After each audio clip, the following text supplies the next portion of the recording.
Diesel mechanic with grease under his fingernails stopped to help a stranded woman in a $90,000 Mercedes on a freezing Chicago night, not knowing she was his blind date, or that saving her would destroy everything he'd spent 4 years protecting. Before we continue, tell us where in the world you're watching from. We love hearing how far these stories travel.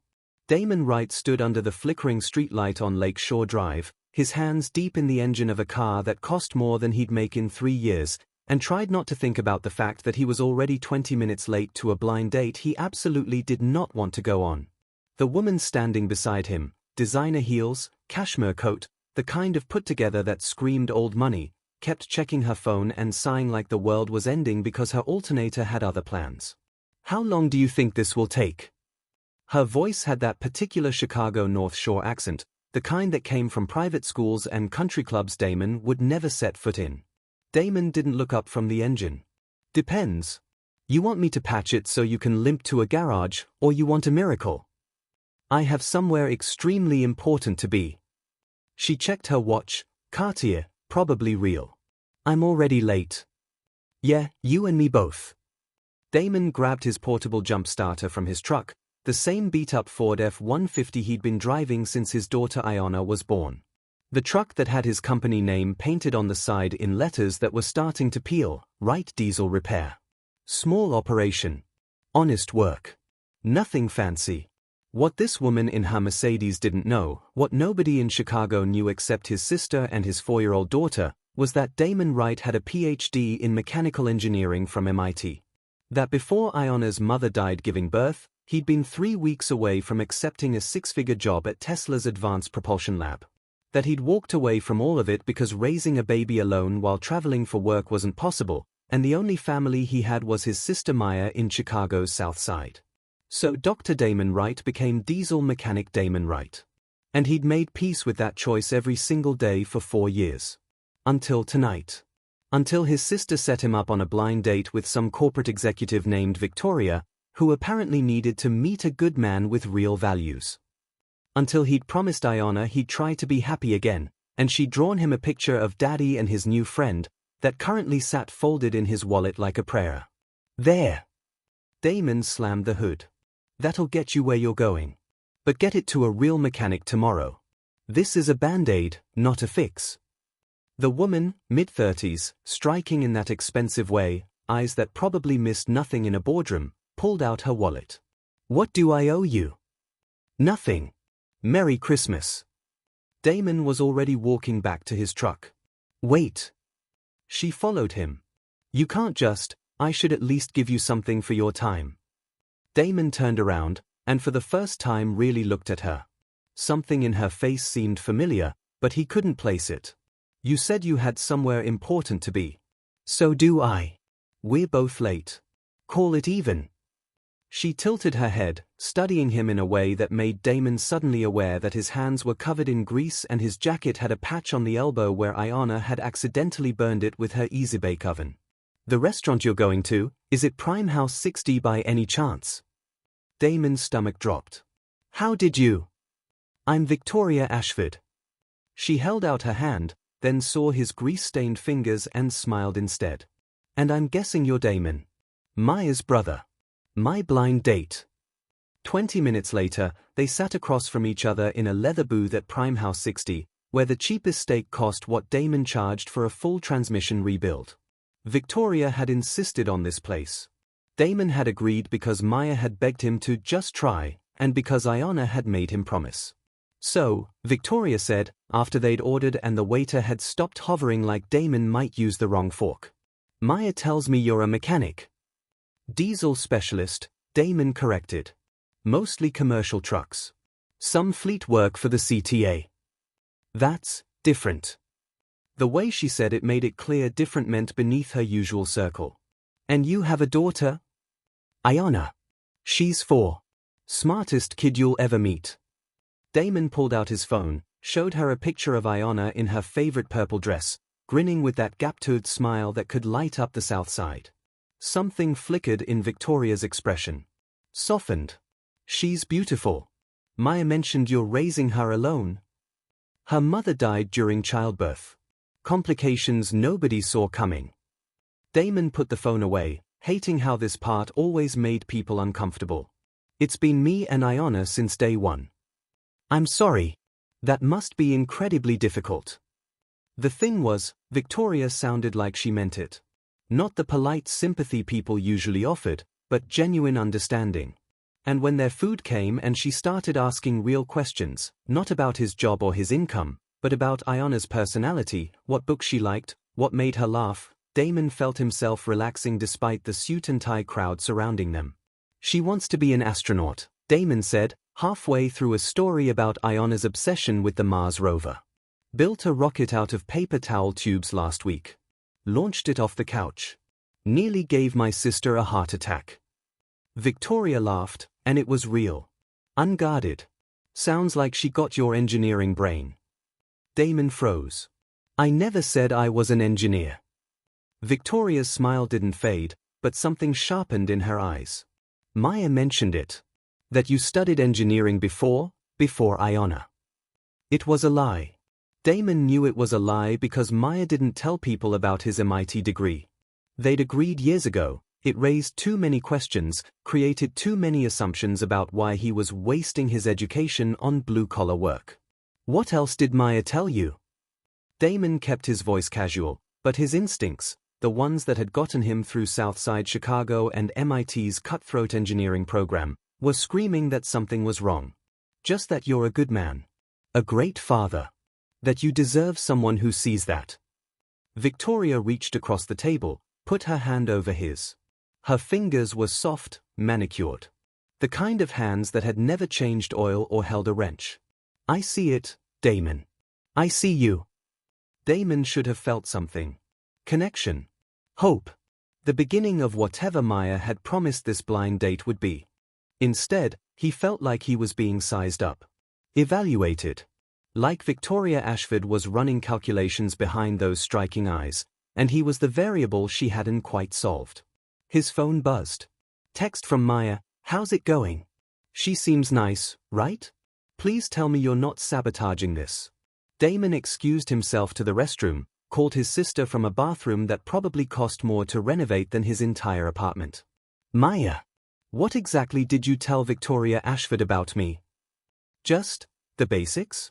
That you're my brother, you're a mechanic, you have Iona. Did you mention MIT? Silence on the other end.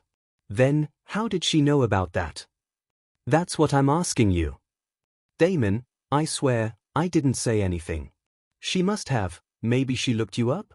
People do that before dates now, it's not weird. There's nothing to look up.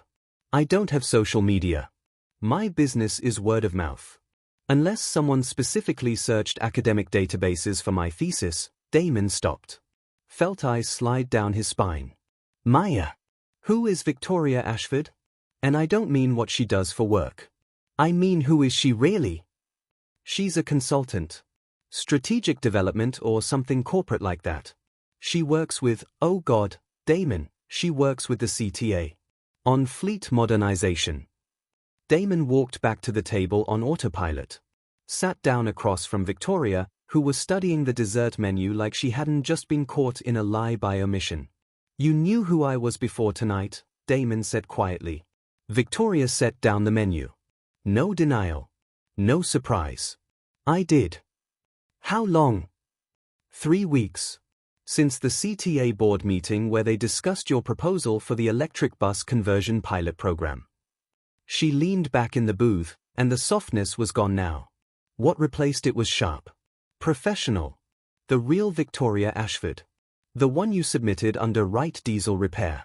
The one that got rejected because you're a small operation with no corporate backing, even though your technical specs were flawless. Innovative, actually. Better than anything the big firms proposed. Damon's hands clenched under the table. Let me guess. You were in that meeting. I was running that meeting. I'm the lead consultant on the CTA's modernization contract. $400 million project. Victoria's voice was calm. Matter of fact. And when I saw your proposal, saw the name Damon Wright attached to a diesel shop on the south side, I got curious. Started digging. Found your MIT thesis on hybrid propulsion systems. Your published research. The job offer from Tesla you never accepted. So this whole date was exactly what Maya told you it was. A blind date. Set up by your sister because she thinks you need someone in your life. Victoria's expression softened slightly. But yes, I manipulated the situation. I told Maya I was interested in meeting her brilliant brother. Let her think it was organic. Why? The word came out harsher than Damon intended. Because I have a problem, Damon. And I think you're the solution. Victoria pulled a folder from her briefcase, because of course she'd brought a briefcase to a date, and slid it across the table. Hartley Industries, she said. You know them? Everyone in Chicago knew them. Hartley Industries was old money manufacturing, the kind of company that had built half the city's infrastructure and owned the other half. Run by Richard Hartley, a man who appeared in Chicago Magazine's Power List every year and treated public transit like a personal inconvenience. They won the CTA contract, Damon said slowly. Beat out 6 other firms. They won it because Richard Hartley has connections that go back 3 generations and because their proposal promised the board exactly what they wanted to hear. Fast timeline. Proven track record. Minimal disruption. Victoria opened the folder. What they didn't mention is that their technical approach is outdated, their cost projections are fantasy, and their proposed electric buses will break down within 2 years of deployment. Damon scanned the documents. Engineering specs. Financial projections. Internal memos that Victoria definitely shouldn't have access to. And she was right, the Hartley proposal was smoke and mirrors. Impressive on paper. Disaster in practice.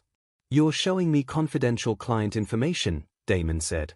I'm showing you a man who's about to scam the city of Chicago out of $400 million while pretending to revolutionize public transportation.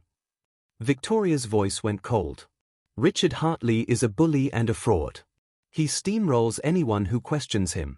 And the CTA board is too impressed by his family name to see it. So what do you want from me? I want you to submit a competing proposal. A real one. With my firm backing you. Victoria leaned forward. I'll provide the corporate infrastructure you lack. The political connections. The credibility the board requires. You provide the actual engineering genius and the proposal that will save this city from Hartley's disaster. Damon should have said no. Should have walked out of that restaurant and gone home to Iona and forgotten Victoria Ashford existed. But the proposal in front of him was everything he'd dreamed of when he was 25 and stupid enough to think he could change the world. Clean energy. Efficient systems. Infrastructure that would serve Chicago's south and west sides, the neighborhoods that always got forgotten when wealthy white men made decisions about public transit. Why me? Damon asked. You could hire any engineering firm in the country. Because you already did the work. Your original proposal was brilliant. It just needed someone with power to champion it. Victoria's expression shifted.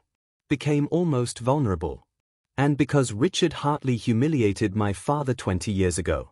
Stole a contract that would have saved my dad's company. Watched him go bankrupt and called it market correction. There it was. The real reason. This is about revenge, Damon said. This is about justice.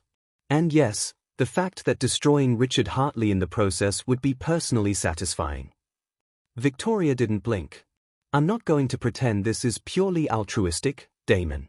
I want to hurt the man who hurt my family. But I also want to do it by being better. Smarter. By backing someone who actually deserves to win. Damon looked at the folder. At the woman across from him who'd manipulated her way into his life but was at least honest about it. At the chance to do something that mattered. To use the education he'd buried when Iona's mother died. I have conditions, he said. 3 weeks later, Damon stood in a CTA boardroom that smelled like expensive cologne and older money, presenting his hybrid electric bus proposal to 12 people who looked like they'd never ridden public transportation in their lives. Victoria sat in the back corner. Silent. Watching. And Richard Hartley sat at the head of the table, 70 years old and radiating the kind of contempt that came from never being told no. Mr. Wright, Hartley said, interrupting Damon's explanation of the regenerative braking system. This is all very ambitious. But let's be realistic. You run a garage. Diesel repair, according to your business license. What makes you think you're qualified to overhaul Chicago's entire bus fleet? My PhD in mechanical engineering from MIT, Damon said calmly. My published research on hybrid propulsion systems. And the fact that my technical specs are based on real-world testing, not marketing brochures. The room went quiet. Several board members leaned forward. Hartley's expression darkened. MIT. How impressive. Tell me, Dr. Wright, if you're so brilliant, why are you changing oil in the South Side instead of working for Tesla or GM? Because 4 years ago my daughter's mother died, and being a present father mattered more than a fancy job title. Damon held Hartley's stare. Some of us make choices based on what's right, not what looks good on paper. How noble. Hartley's voice dripped sarcasm. Let me guess, you're here to save the poor people of Chicago from the evil corporation. The hero from the hood with a heart of gold. I'm here to present a proposal that works. Unlike yours. The board members shifted uncomfortably. Victoria remained perfectly still. My proposal has been reviewed by every relevant engineering firm in the country, Hartley said. It's been approved by the EPA. It meets every specification the CTA requested. It meets them on paper, Damon said. In practice, your battery configuration will fail in Chicago winters. Your charging infrastructure assumes cooperation from utility companies who have no incentive to upgrade their grids. And your cost per unit is based on bulk pricing that you won't get because you're planning to use a supplier in Texas who's currently under investigation for fraud. Hartley stood up. 6'3" of old white rage. You have no idea what you're talking about. I have copies of your internal communications with that supplier. The ones where they admit they can't deliver at the quoted price. Damon pulled out his own folder. Courtesy of a whistleblower who's tired of watching your company cut corners and blame it on market fluctuations. The room erupted. Board members demanding to see the documents. Hartley's lawyer shouting about confidentiality. Victoria in the corner with the smallest smile on her face. And Damon realized he'd just made an enemy of the most powerful man in Chicago manufacturing. 2 days later, Damon's shop burned down. Not his apartment, thank God. Not anywhere near Iona or Maya. But Wright Diesel Repair, the business he'd built with his own hands, the garage where he taught himself to be a mechanic from YouTube videos and trial and error, went up in flames at 3 a.m. on a Wednesday. The fire marshal called it electrical. Said the wiring was old. These things happen. But Damon knew better. Knew it when he saw Richard Hartley's smug face on the news the next morning, expressing sympathy for small businesses facing tragic setbacks. Knew it when his insurance company suddenly found reasons to delay the claim. Knew it when Victoria called him, voice tight with fury and guilt. He did this. I know he did this. Can you prove it? Damon stood in the charred remains of his shop, holding Iona's hand because she'd insisted on coming with him. Wanted to see where Daddy worked. Wanted to help clean up. No. Hartley's too smart for that. He has people who have people. Victoria's voice cracked. Damon, I'm so sorry. I dragged you into this. I used you to get to him, and now. Now I'm in it, Damon said. All the way in. Because the man who burned down my shop is about to get a $400 million contract to build buses that won't work, using my tax dollars and everybody else's in this city. Iona tugged his hand. Daddy, why did someone hurt your shop? Damon knelt down, looked his daughter in the eyes. Because sometimes bad people don't like it when good people try to do the right thing, baby girl. But that doesn't mean we stop trying. Like in the space movie? Where the aliens attack but the astronauts keep going anyway. Exactly like that. Iona thought about this. Then, are you gonna keep going, Daddy? Yeah, baby. I am. That night, after Maya took Iona home and Damon was alone in his apartment that suddenly felt too quiet, he made a decision that would change everything. He called a number he hadn't dialed in 4 years. A direct line to Dr. Sarah Chen, head of advanced development at Tesla. The woman who'd offered him that job before Iona was born.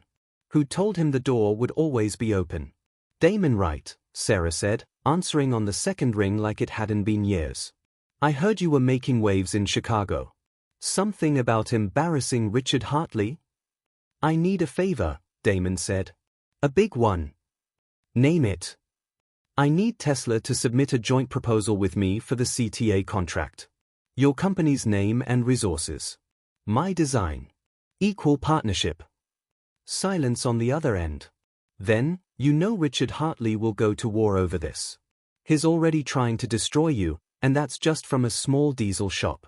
If Tesla backs you publicly, he'll come at me with everything he has. I know. Damon stared out his window at the Chicago skyline, at the city he'd been born in and never left. But I'm tired of playing small because I'm afraid. I'm tired of pretending I'm just a mechanic when I'm an engineer who chose a different path. And I'm really tired of men like Hartley winning because good people are too scared to fight back. When do you need an answer? The CTA is making their final decision in 2 weeks. I'll have it for you in 48 hours. Sarah paused. For what it's worth, Damon? I'm glad you're finally using that brilliant brain of yours to do something that matters. Even if the timing is 4 years late. The call came on a Sunday. Victoria, breathless, talking so fast Damon could barely understand her. The board wants a final presentation. You, Hartley, and 2 other firms. Winner take all. Friday at 2 p.m. Tesla gave me the green light, Damon said. We're in. Damon, there's something else. Something I found. Victoria's voice dropped. Richard Hartley's son. Christopher. He's been in and out of rehab for the past 5 years. Cocaine, mostly. And Daddy's been paying off the Chicago PD to keep it quiet. So Christopher Hartley works for Hartley Industries. He's the project manager for the CTA contract. The one who'll be overseeing the actual implementation. Victoria paused. If the board knew they were trusting a $400 million project to someone who's been high more days than sober. No, Damon said. What? We're not doing that. We're not winning by destroying someone's kid. I don't care who his father is. Damon, this is war. Hartley burned down your shop. And if we use his son's addiction against him, we're just as bad as he is. Damon's voice was firm. We win on merit. On the quality of our proposal. Or we don't win at all. Victoria went quiet. Then, softer, you're a better person than I am. No. I'm just a dad. And if someone used Ayanna against me, if they hurt her to hurt me, I'd burn the world down. I'm not giving Hartley that excuse. But fate, as it turned out, had other plans. Because on Wednesday, 2 days before the final presentation, Christopher Hartley overdosed in his Gold Coast apartment. Not fatal, but close enough that the paramedics and police couldn't be paid off. Close enough that it made the news. And suddenly Richard Hartley's perfect family image was splashed across every Chicago news outlet, and the CTA board was having emergency meetings about moral character and family values. Damon felt sick watching it unfold. Called Victoria. We didn't do this, she said immediately. I swear to God, Damon, I didn't leak anything. I know. But Hartley's going to think we did. Does it matter? He's imploding on his own. The board is already talking about pulling his contract. It matters because his son almost died. Damon's voice was hard. It matters because using someone's tragedy, even someone like Hartley, that's not how I want to win. So Damon did something insane. He called Richard Hartley. Whatever you're calling to gloat about, Hartley said, his voice ravaged, you can. I'm not gloating. I'm calling to tell you that I'm withdrawing from the CTA contract. Silence. Then, what? I'm withdrawing. Tesla's backing out. The proposal is dead. Damon took a breath. Your son is more important than a bus contract, Mr. Hartley. Go be with him. The business can wait. Why are you doing this? Hartley's voice cracked. I burned down your shop. I've been trying to destroy you for weeks. Why would you? Because I'm a father. And if it was my daughter in that hospital, I'd want someone to show me the mercy I'm showing you. Damon paused. For what it's worth, I hope Christopher gets the help he needs. Nobody should have to fight that battle alone. He hung up before Hartley could respond. Victoria called 2 minutes later, screaming, "Have you lost your mind? We were about to win. The board was ready to give us everything. I don't want to win like this. Damon, you can't just, your shop is gone. Your business. This was your chance to rebuild. I'll rebuild another way. The right way." Damon's voice was quiet but certain. "Some things are more important than winning, Victoria. I need you to understand that." "I don't. I really, really don't." "Then maybe you're not the person I thought you were."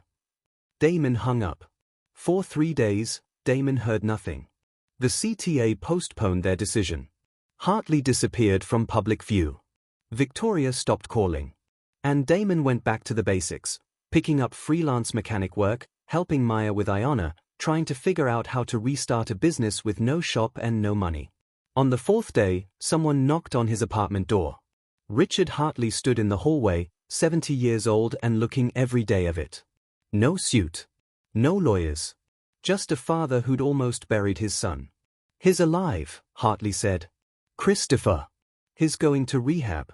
Real rehab, not the luxury spa kind where rich people pretend to get clean. He'll be there 6 months minimum." "I'm glad," Damon said, and meant it. "I came to tell you something." Hartley's voice was rough. "I've been a bastard my whole life. Built my success on crushing people like you. Thought that made me strong. Smart." He laughed bitterly. "Then my son almost died because he learned from me that feelings don't matter. That winning is everything.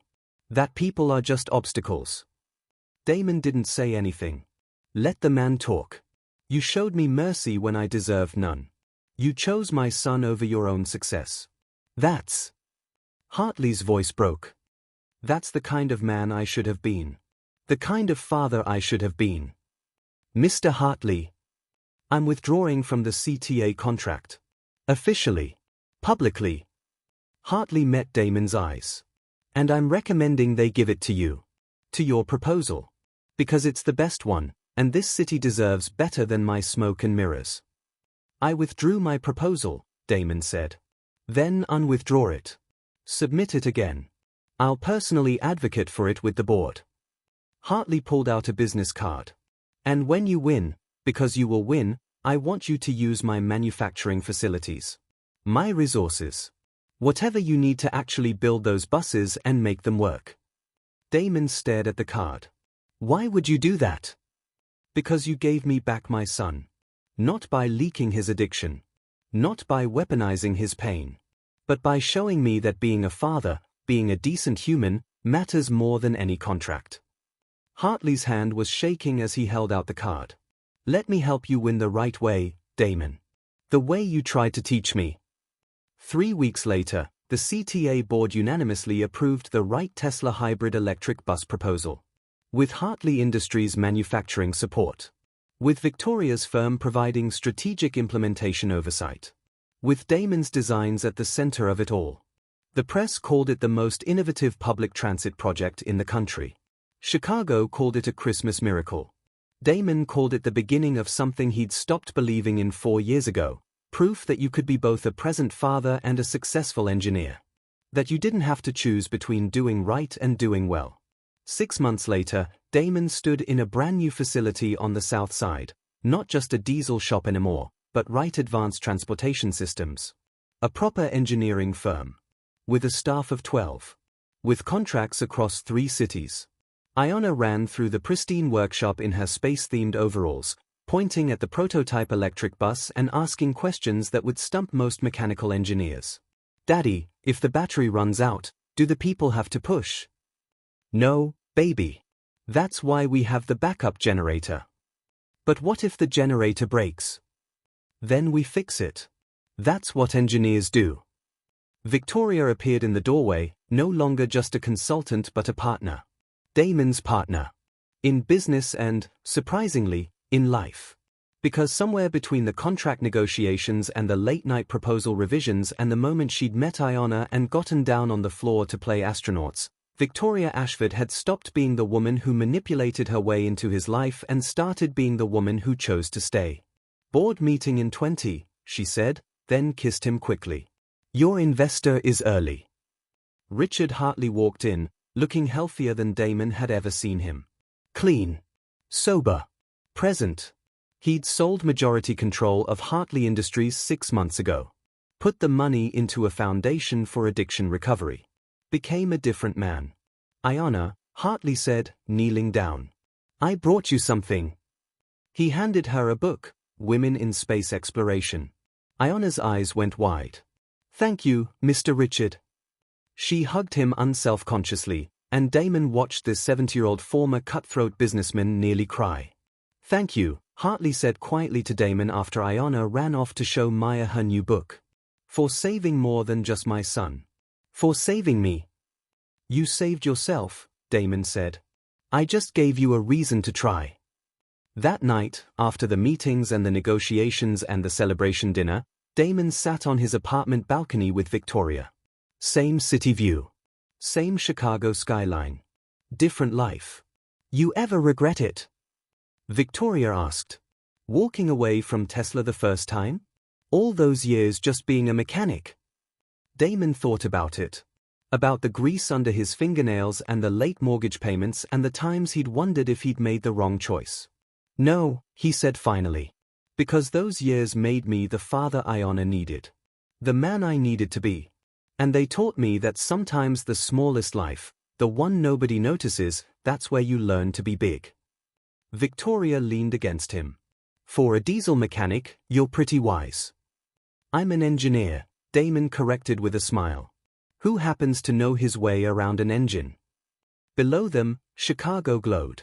The city they were helping transform. One electric bus at a time. One second chance at a time. And in the apartment behind them, Iona slept with her new book and her dreams of stars, safe in the knowledge that her daddy had shown her the most important lesson she'd ever learn. That doing right, even when it costs you everything, is the only way to win that matters. Sometimes the hardest thing isn't winning. It's winning the right way. It's choosing mercy over vengeance.